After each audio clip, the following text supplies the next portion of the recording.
It's Friday, everyone. You're watching CBC News BC. Let's get to your top headlines today. Well, the BC Centre for Disease Control is reporting influenza activity is continuing to grow in BC. BCCDC data shows a 29% increase in influenza type A cases. That's compared to 2 months ago. Now, last week, the Public Health Agency of Canada also noted flu activity was widespread in Ontario, Quebec, and here in BC. Not too late to get vaccinated. In the meantime, people, as they become ill, they can stay away from family members. They can stay home from work and school to keep from spreading it around. Health Canada says people who are immunocompromised, older adults, and younger children are at greater risk of complications. And a warning, this next story contains profanity and images of swastikas. In Fort St. John, RCMP say they are investigating racist graffiti at the Treaty 8 Tribal Association as a potential hate crime. This image here shows swastikas and threatening profanity spray painted on the side of the building over the Family Day long weekend. Now, Marlene Roy, who is the executive director of the association, she has called this horrifying and upsetting. Investigators are gathering any available video surveillance from the area to identify suspects. And BC's Indigenous Relations Minister, that's Christine Boyle, she has condemned the graffiti, saying it's important to stand against acts of hate. And in Abbotsford, the Independent Investigations Office of BC is investigating a motor vehicle collision involving a police vehicle. The IAO says a police vehicle on an unrelated investigation was involved in a collision with a civilian vehicle, a GMC Envoy, and this was near the intersection of King and Gladwin Roads. The driver of the Envoy was airlifted to hospital for treatment. Both officers were also taken to hospital for non-life-threatening injuries.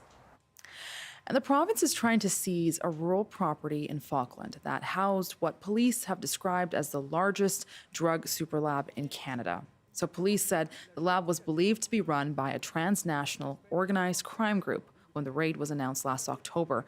And a notice of civil claim filed in BC Supreme Court alleges that the owner of the property knew or should have known about the activity happening on his land. If he didn't, it says he was willfully blind or reckless to the manner in which the property was used. Now, in his response, the property owner, that's Michael Dryhusen, denies any knowledge or responsibility for wrongdoing. And BC Civil Forfeiture Office is wanting to seize that land, and that office was created to make sure that people don't profit from unlawful activity.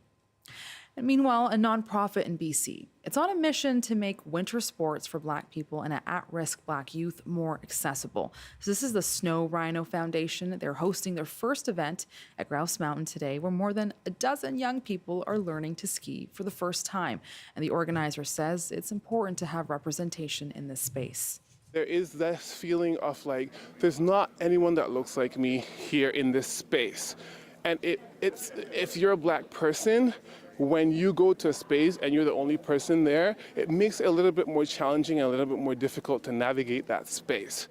And Dilbert says one of his key initiatives is establishing a scholarship fund to sponsor Black Winter Olympians. And you are updated today. You're watching CBC News BC. I'm Benit Brage. Stay right with us. BC Today is up next.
Good afternoon. Thank you for joining us. Canada is basking in the glow of last night's incredible Four Nations face-off win against the United States, 3-2 in overtime.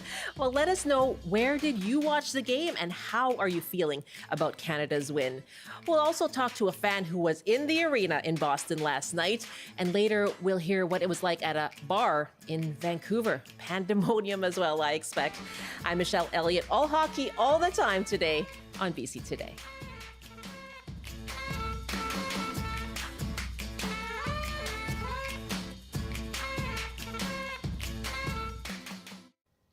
And we're taking your calls all hour. So call us now. Let us know where you watched the game and how do you feel the morning after that incredible win. 1-800-825-5950, 604-669-3733, or you can just hit pound 690 on your phone. You can also email bctoday@cbc.ca. Carr sends it around. Marner waiting. Connor McDavid scores! Connor McDavid for Canada!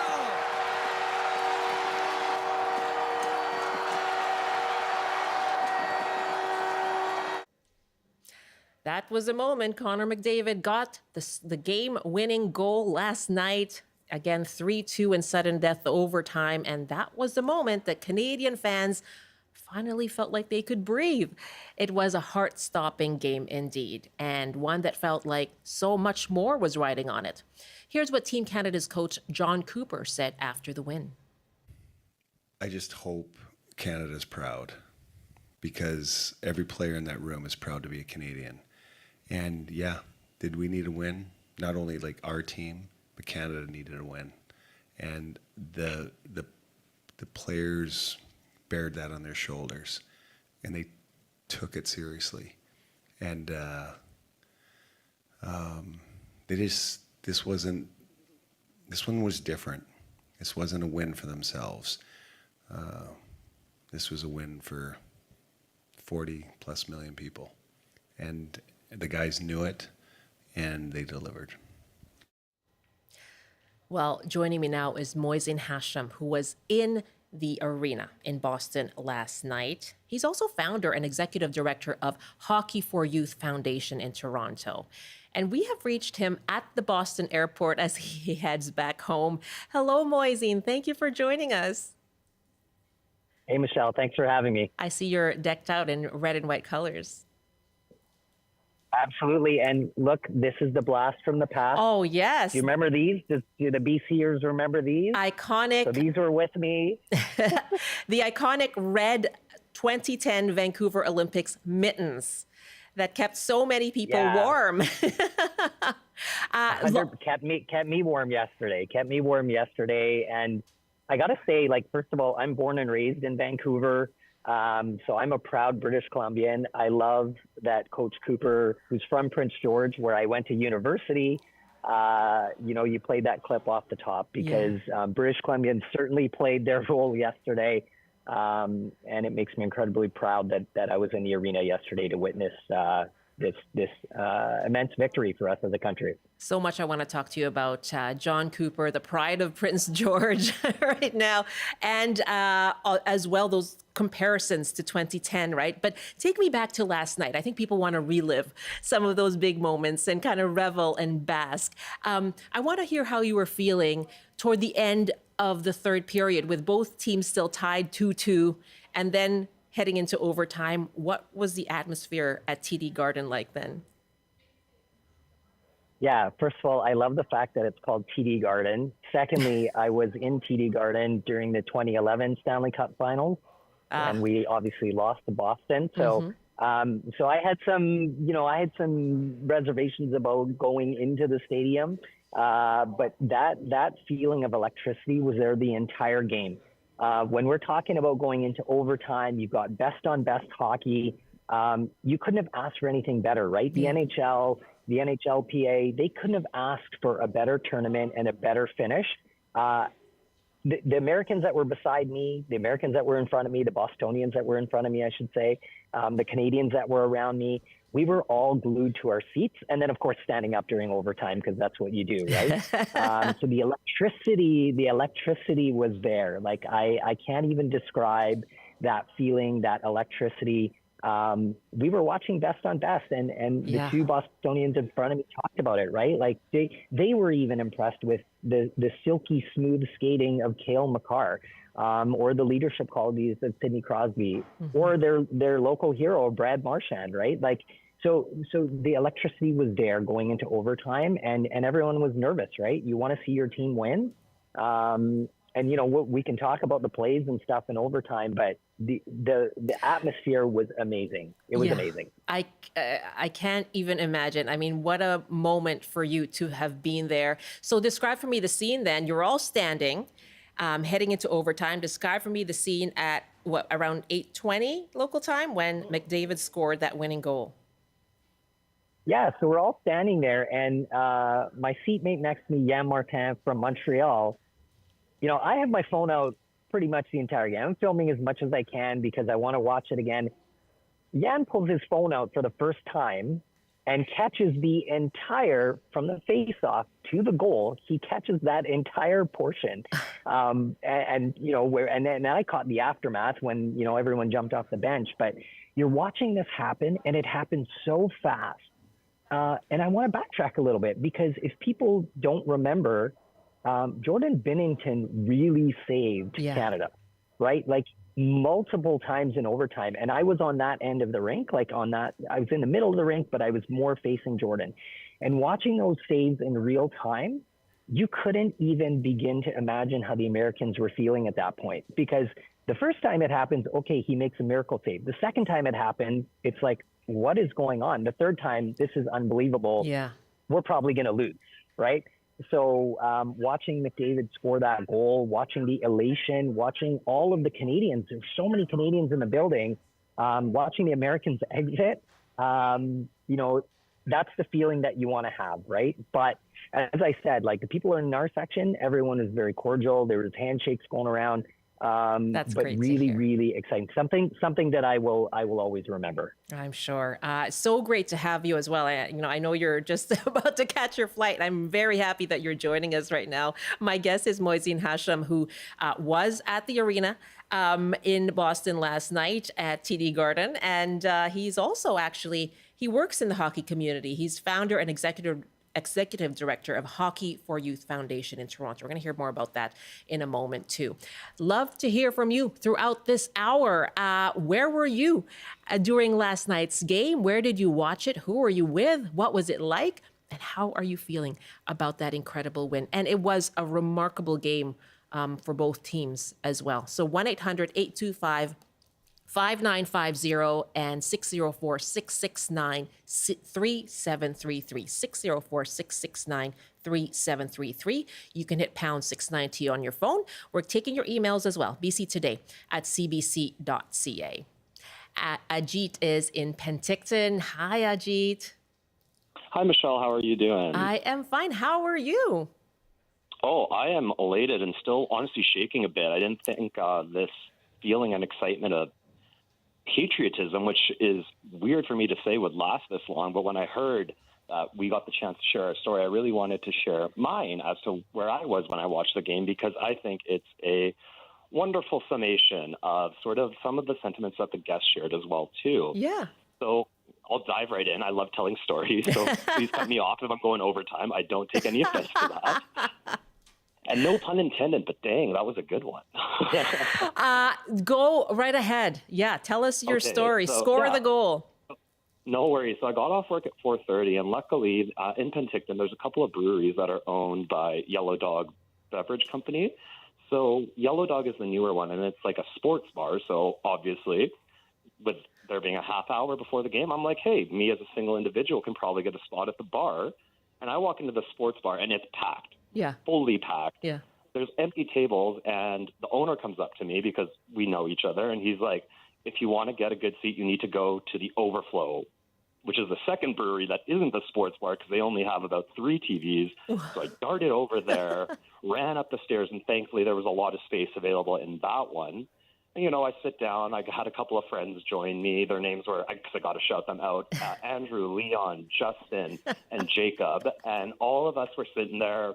We all were like, everyone was there for Team Canada. I don't think I saw a single U.S. sweater. Yeah. But by the time all 4 of my friends came, I turned around, packed. The entire overflow second floor of Neighborhood Brewing was full. We had a great time watching the game. I think I made friends with everyone in that bar because I'm so happy and extroverted.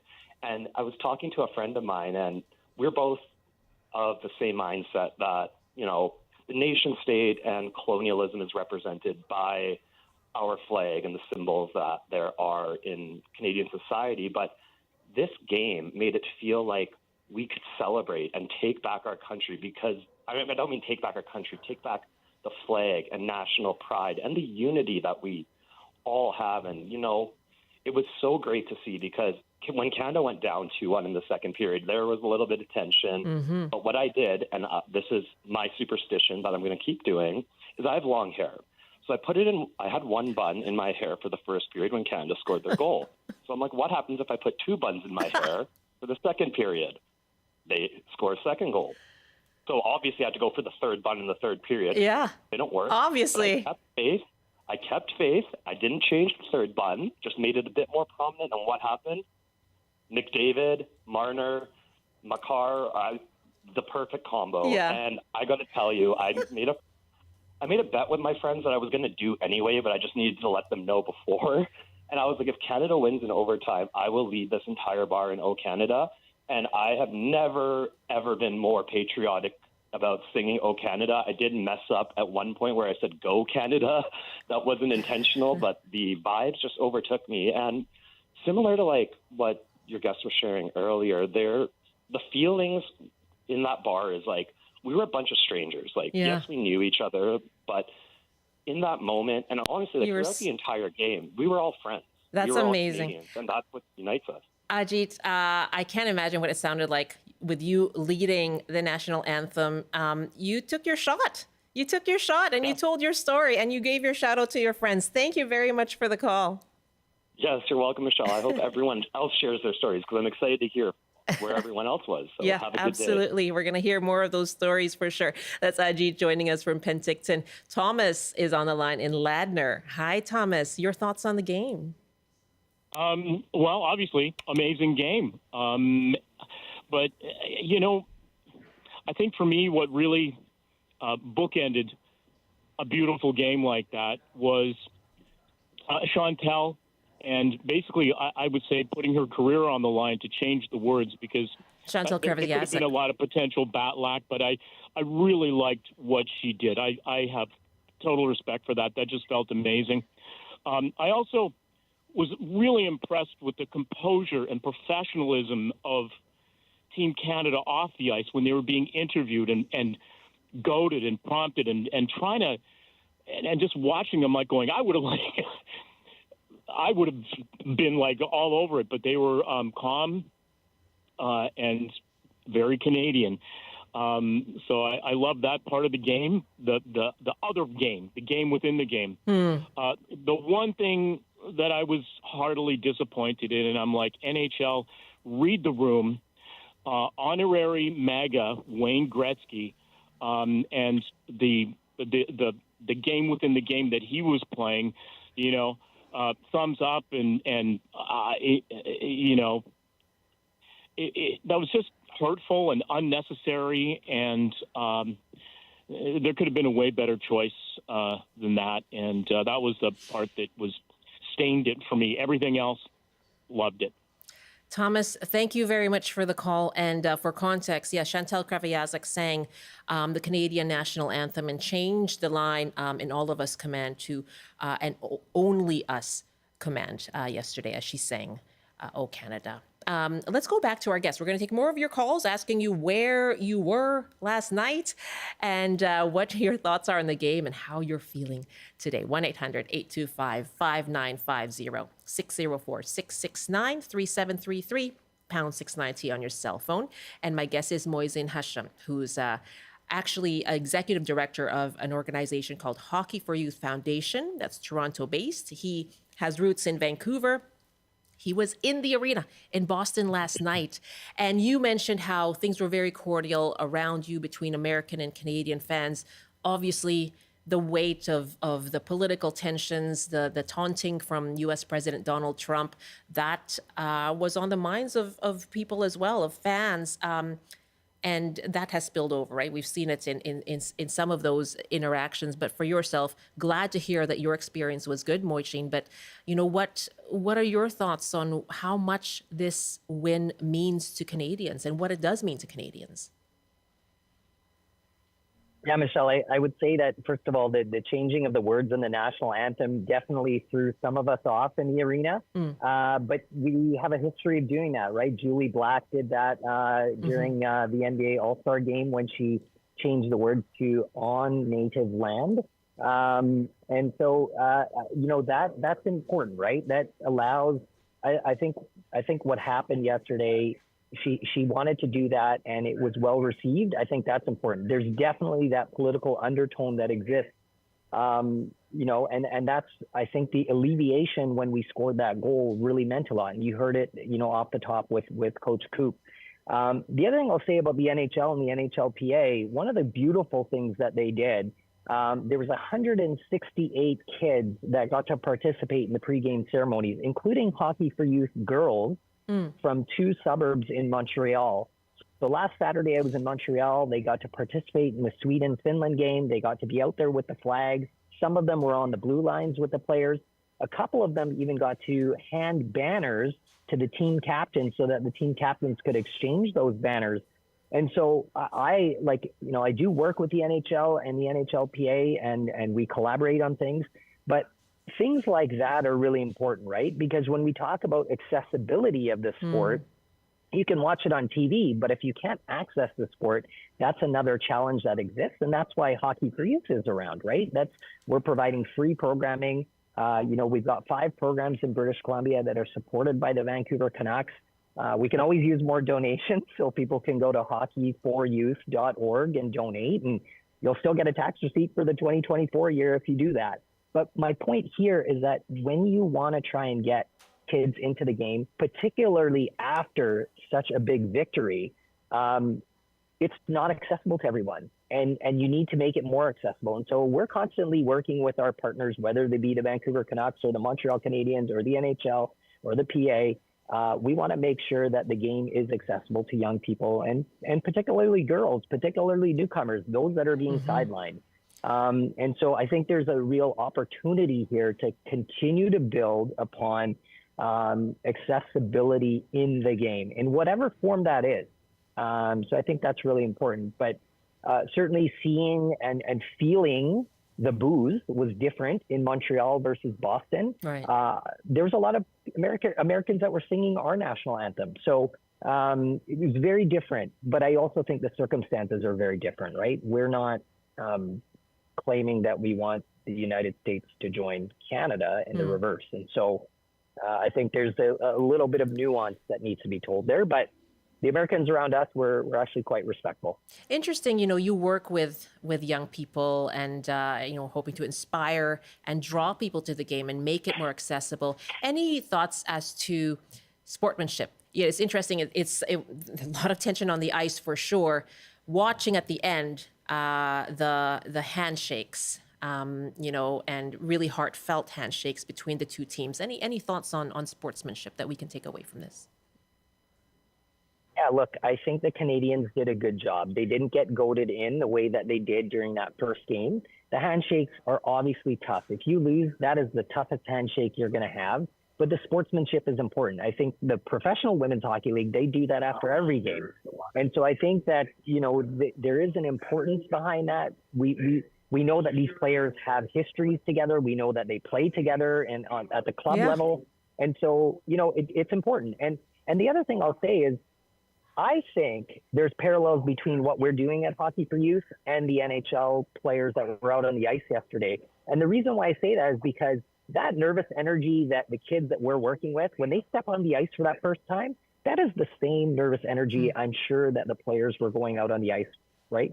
So when you think about that, taking that first step, they had that first step yesterday. Yeah. But then the perseverance that they show, the the grit that they show, that's what the kids at Hockey for Youth are doing. And equally so, I was so proud that the Canadian men's team played their game yesterday, right? Whether you're a role player or a scorer or a defense or Jordan Binnington, I mean, as our goalie, everyone did their part. Yeah.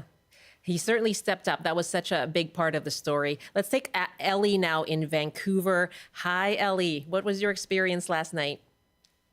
Oh, hey there. Yeah, thanks for taking my call. So I actually didn't get to watch the game live. I was at work. I work until 8 p.m., but my coworkers and I were, checking periodically, checking the score. By the time we left at 8 p.m., it was, it was a tie. So I had to walk to the SkyTrain station. When I got on the first train, I just heard some people, celebrating, and I just heard from down the SkyTrain. It was totally packed, and I just heard people celebrating, and I just yelled out, "Did we win?" And people started cheering, "We won, we won." So it was just like a cool celebratory moment, like on the SkyTrain.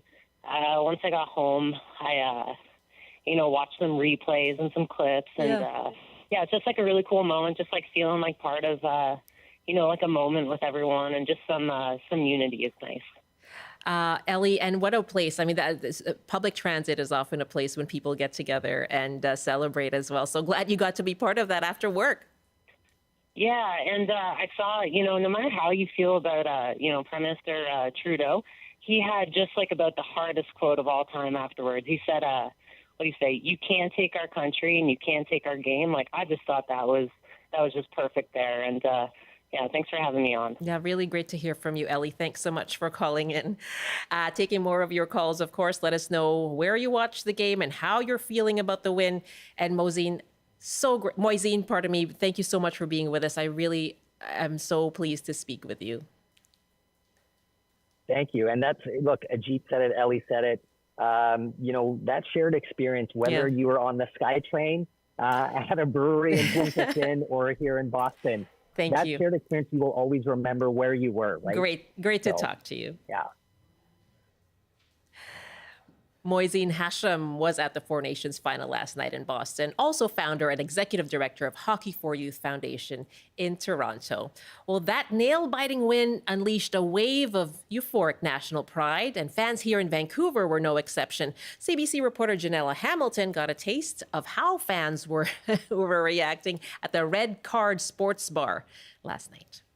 Elated, to summarize it in one word. I just hope that Premier Trump is comfortable with the win as well, and he's comfortable with becoming the 11th province, but I could not be prouder and happier to be a Canadian right now.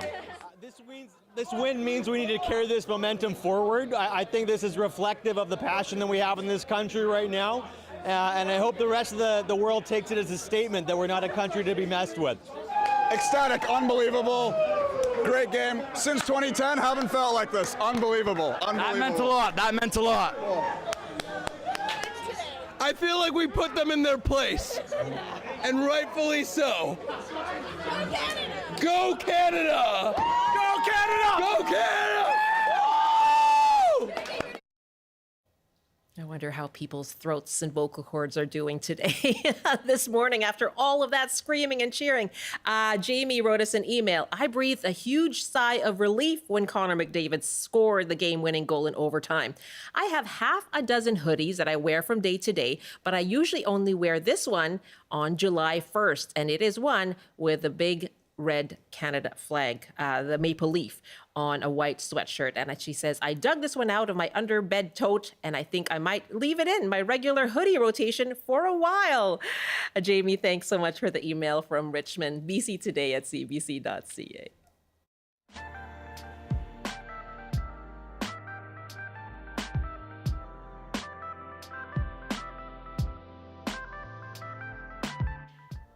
You're with BC Today here on CBC. And it does feel like a happy Friday, doesn't it? And we'd love to hear more from you and your stories of where you were watching the game last night. Yes, that Four Nations face-off final, Canada winning 3-2 in overtime. You couldn't write a story better. Connor McDavid scoring that winning goal. Let us know, where were you? What were you feeling, and how are you feeling today after the win? Taking your calls again, 1-800-825 5950-604-669-3733. Take more of your calls coming up after this CBC News Update with Rob Zimmerman. Good afternoon. Mounties in Fort St. John are investigating graffiti sprayed on a Treaty 8 First Nation building as a hate crime.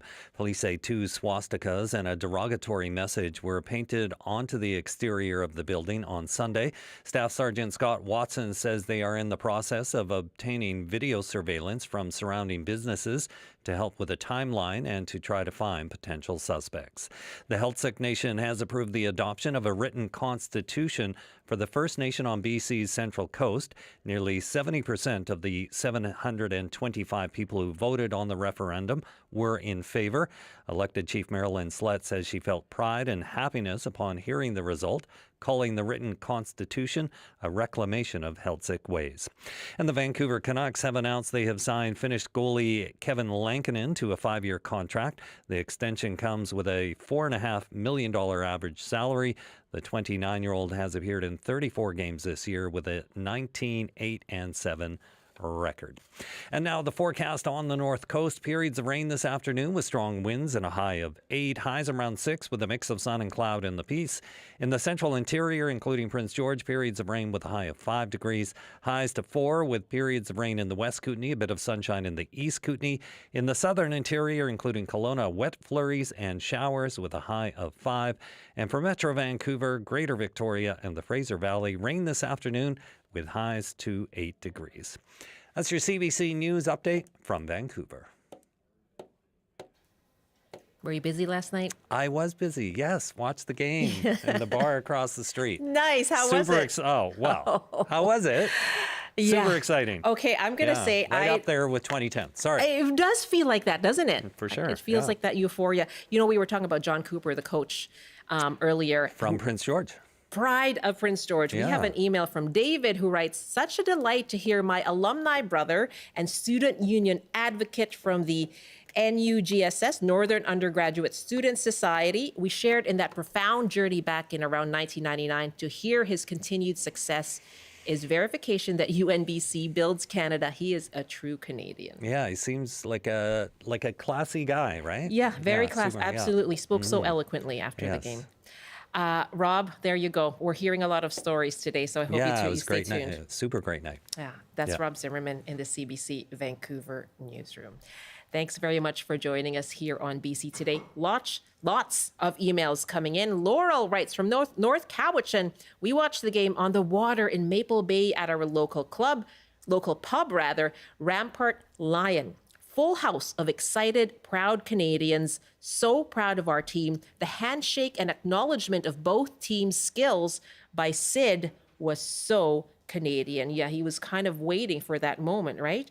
And lots more here. Another email. I so would have loved to watch the game, but unfortunately I was shut out. I've been a hockey fan since I was listening on the radio, a Canucks fan. And a Canucks fan, of course, as well, and goes on to write, I'm very happy they won. Wish I could have seen it. Okay, thank you very much. I think talking there about not being able to access the game. Thank you for weighing in as well. BC Today at cbc.ca.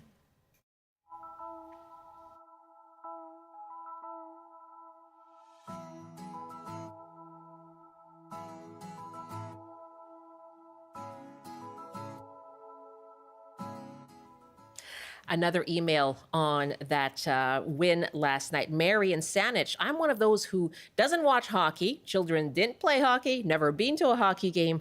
But last night, I did not watch the game, but while watching CBC News, I would check the score constantly. It felt wonderful to be part of the Canadian win and beat the U.S. team. Yeah, Canada. Thank you very much for that. Heather writes, we don't usually watch hockey, don't have sports channels, but went to the craft beer market in English Bay last night to watch. It was wonderful to share the atmosphere with other proud Canadians. The beer wasn't bad either. There you go. Pretty good place to watch there, Heather. Thank you very much for your emails. And yeah, you could argue for Canadians that game was so much more last night in that win, 3-2. Now, considered the best player in the game right now, of course, Connor McDavid scoring the winning goal in overtime.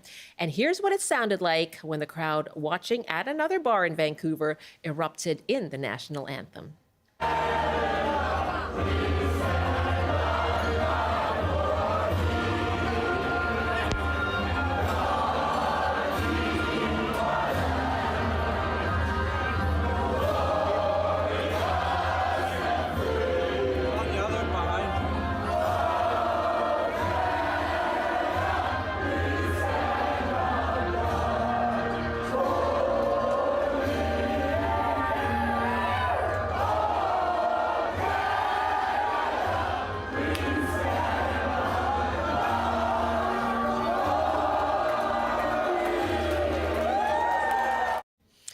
That's what it sounded like. And if you weren't watching there, what people saw was fans arm in arm, shoulder to shoulder, swaying back and forth as they were singing. Someone wearing a McKinnon jersey, and they're all watching the screens on the wall.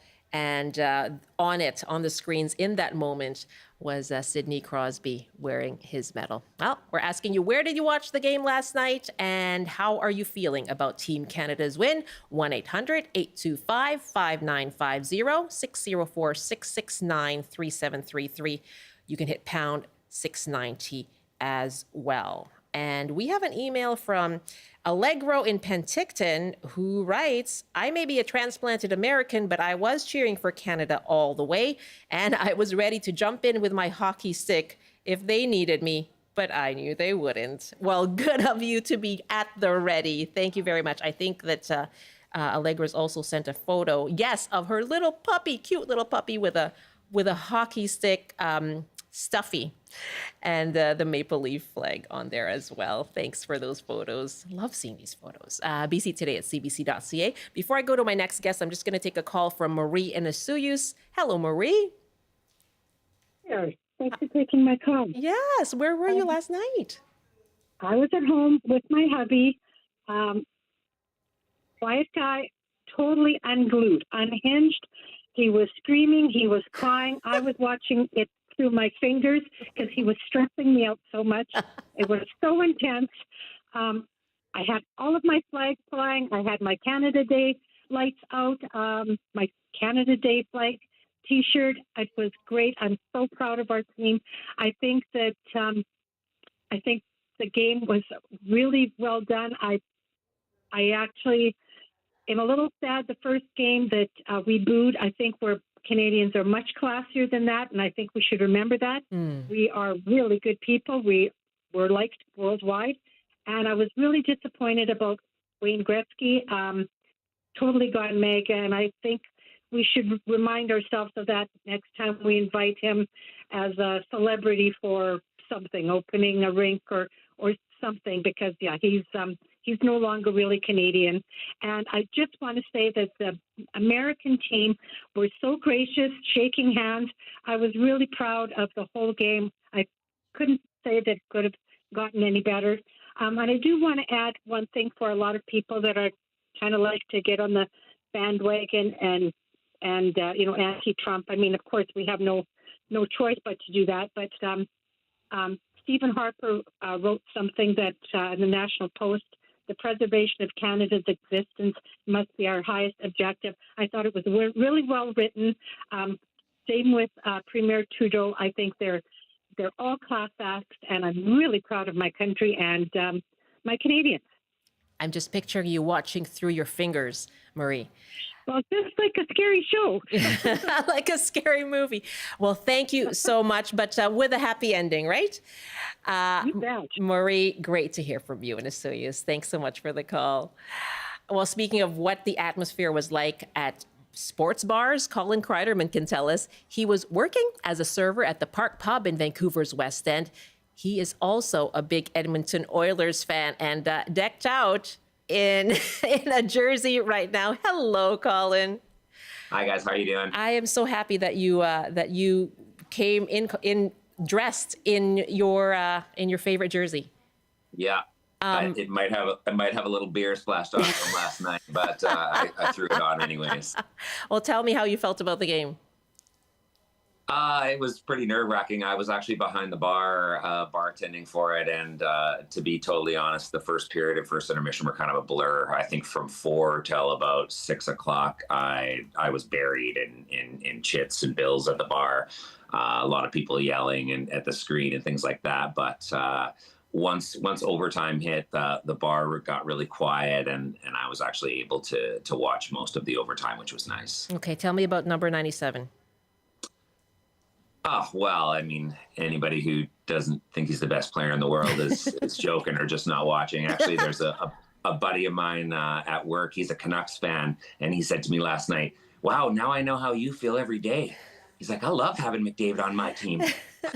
I'm like, "Yeah, he's pretty good." Well, this is it. Are you feeling like you can actually be one with Vancouver Canucks fans right now anyway?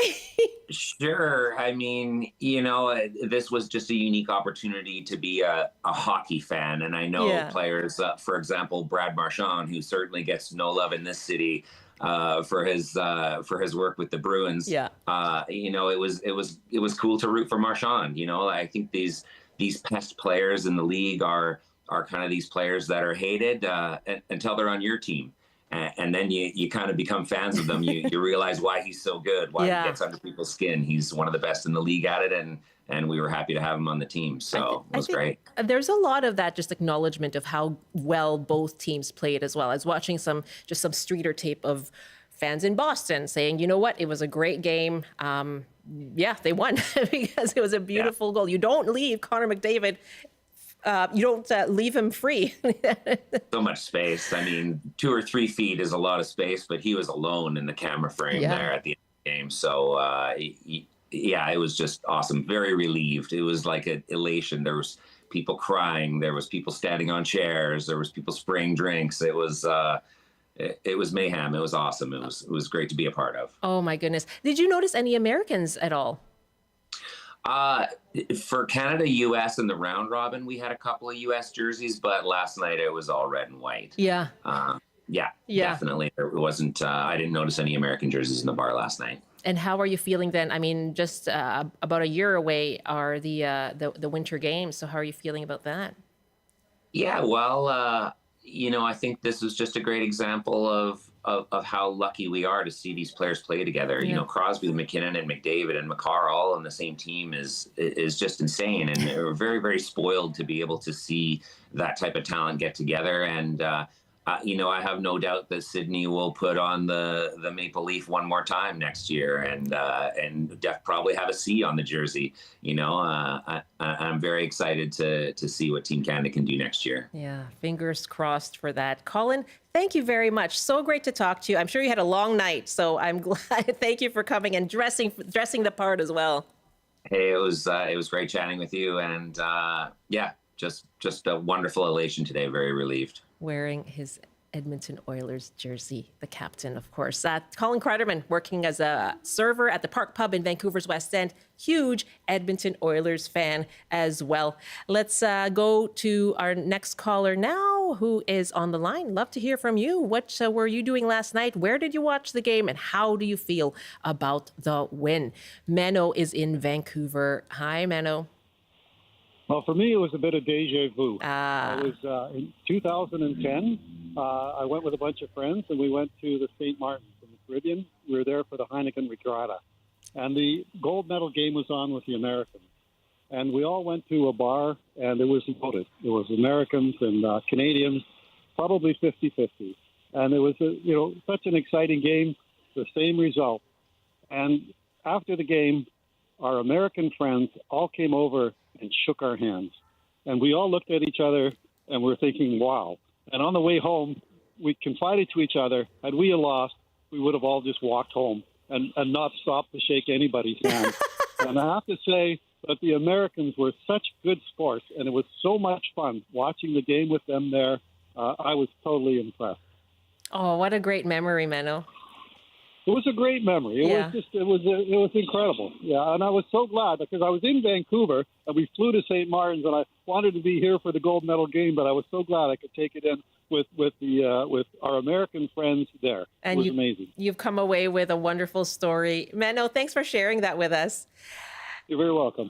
Speaking of deja vu, a lot of comparisons, right, between last night's McDavid goal to that golden goal at the 2010 Olympics by not number 97, but number 87, Sidney Crosby. Well, here's someone who was there. Chris Pronger is a two-time Olympic gold medalist, four-time Olympian, and he actually posted his prediction for last night's game on social media, and he got it bang on.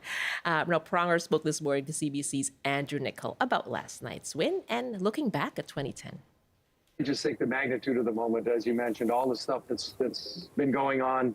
And I think, from 2010 to now, where social media has taken this whole world and drag us along into the fight.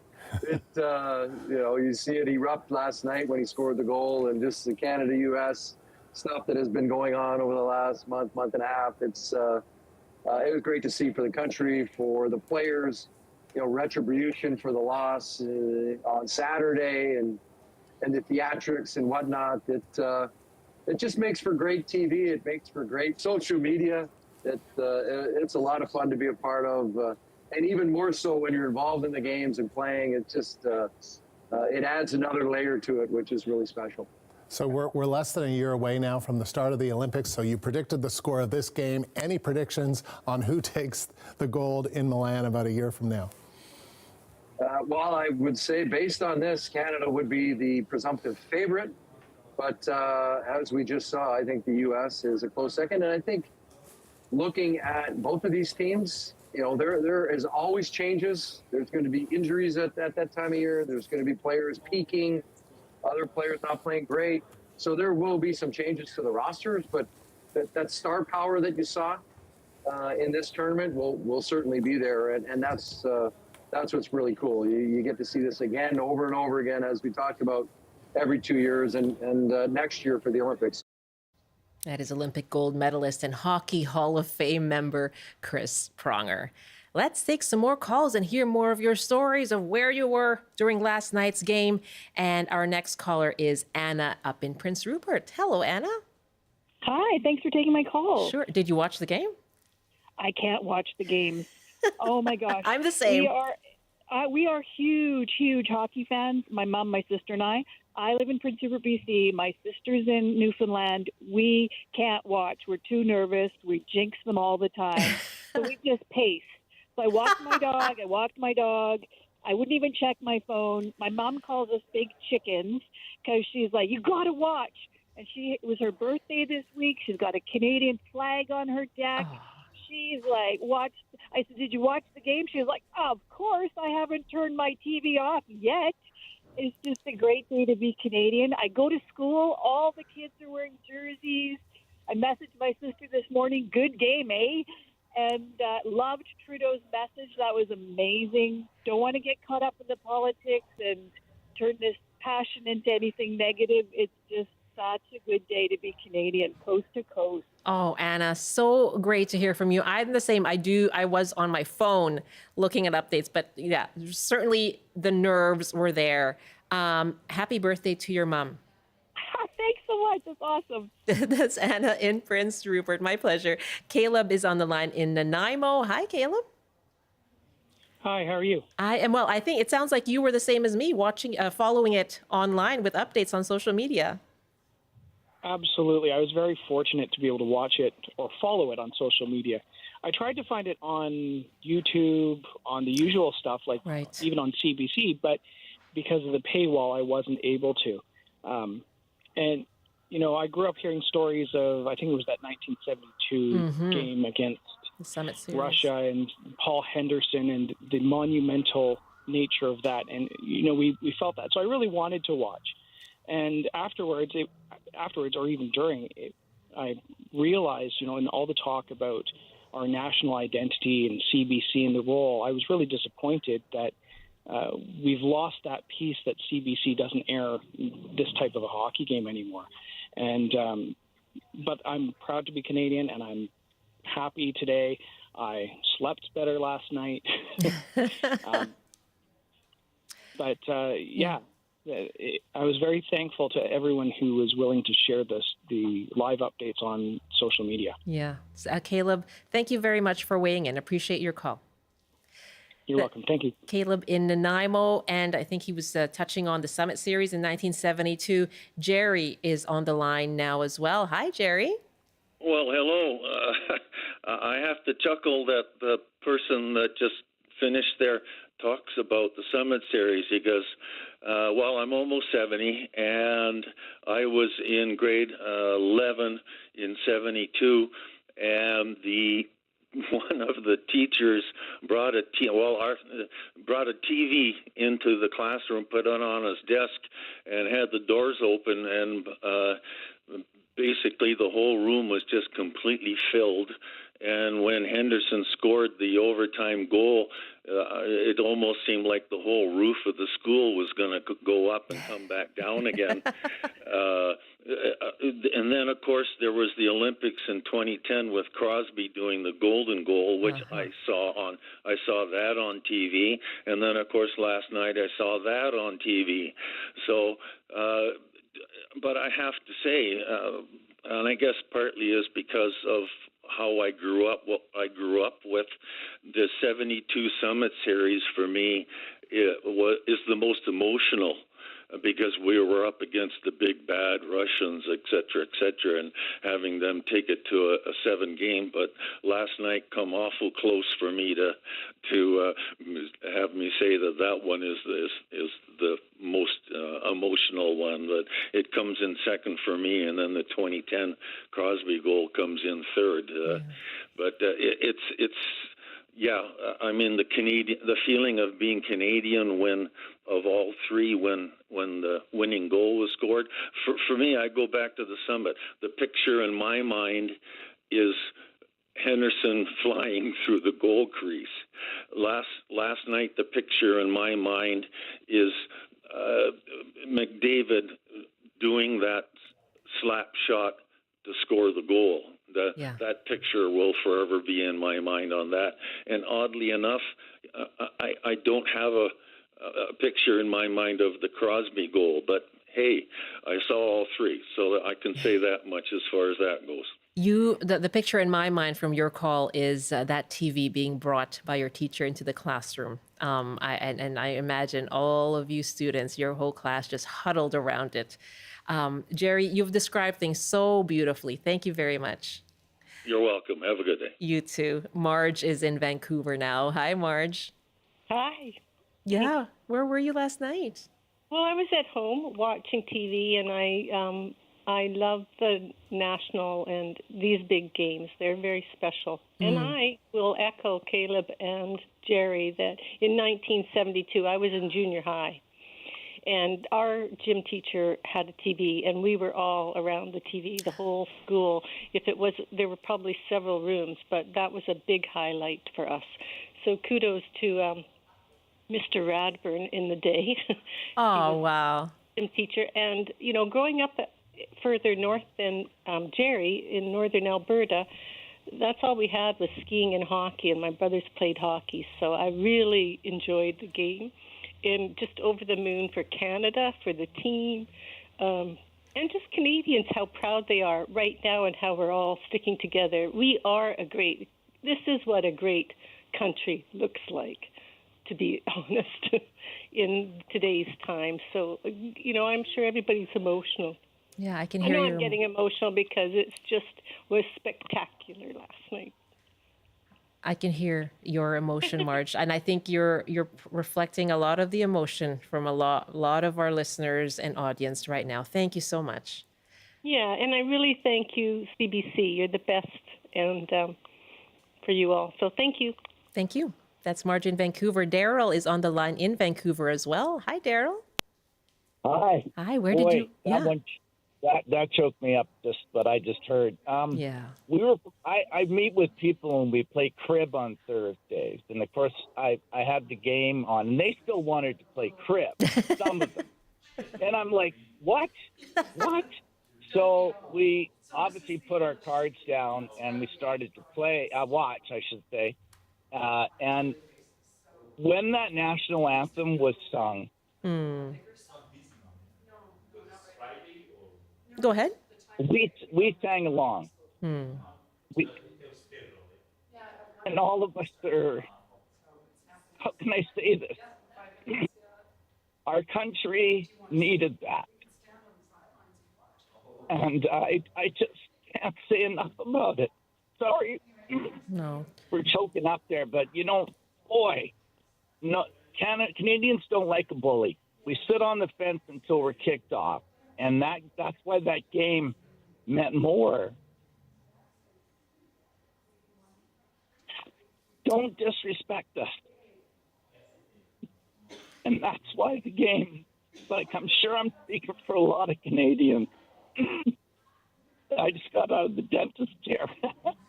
So it was a wonderful game, and with typical humility, and we don't like hubris, we don't like braggarts. I don't want to mention a certain head of the American government. I think we have to say, don't interfere in a sports game.